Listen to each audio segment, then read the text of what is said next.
Okay, welcome everybody. We're going to be taking a look at how to mix and paint using a complementary color scheme. Now, before we get into that, we should probably take a look at what complementary colors are. So, cue that.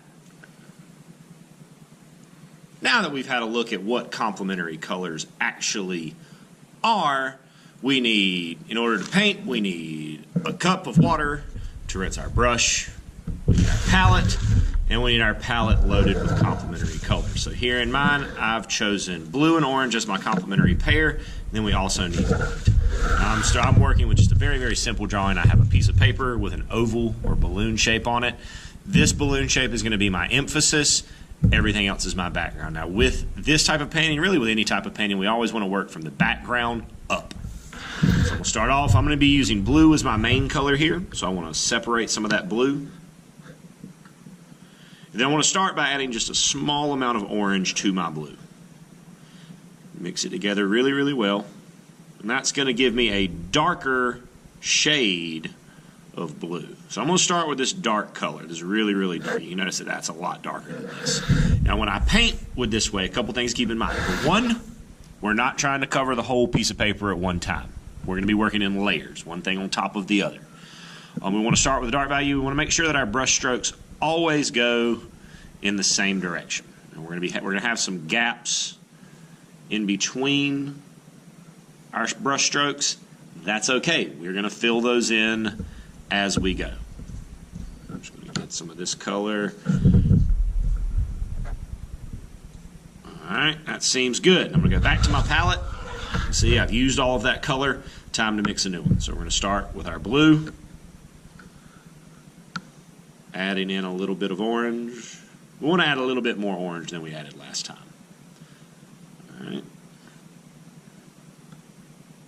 Maybe just a little bit more. Okay, so we're going to take that color. We're going to do the same thing. Now here, we've still got lots of gaps in our painting. So with every layer of color, we want to be filling some of those gaps. Let your colors overlap each other. That's fine.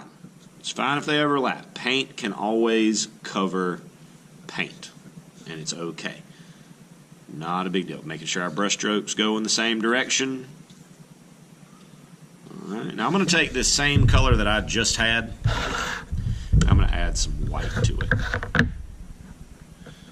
And that's going to give me this kind of grayish, slate grayish blue kind of color. Same thing, I'm going to go in, I'm going to look for where I still have those empty spots and just layer that color up. I'm going to use that color until I've used it all, until there's no more paint in my palette.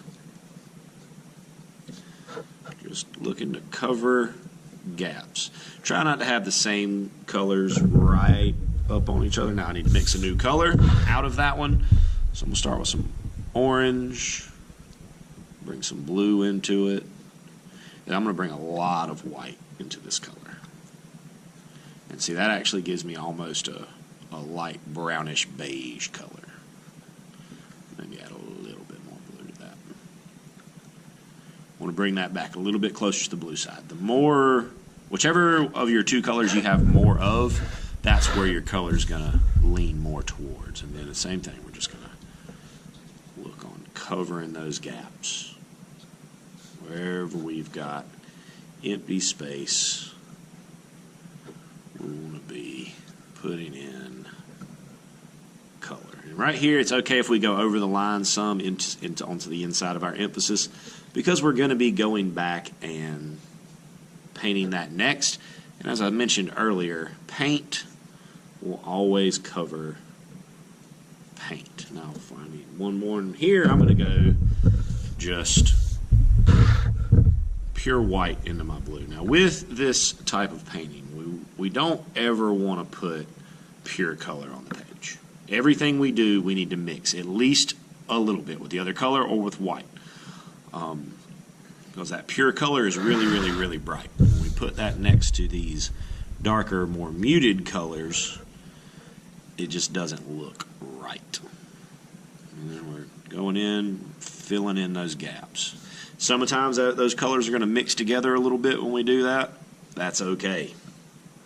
Not a big deal.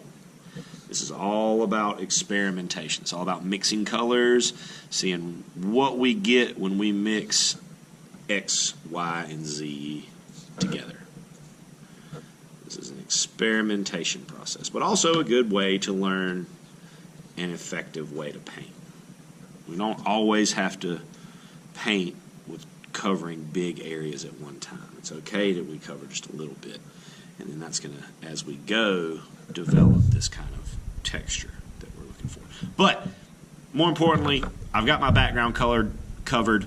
I'm done with that part for now. Remember, anytime we add color to the page, we need to mix those colors, and we mix them on our palettes, not on our papers. Next time we come back to this, we'll be taking a look at how we're going to mix these same colors for our emphasis, so that it actually, but we want and mix them so that they look different than they do on the outside. Good luck and happy arting.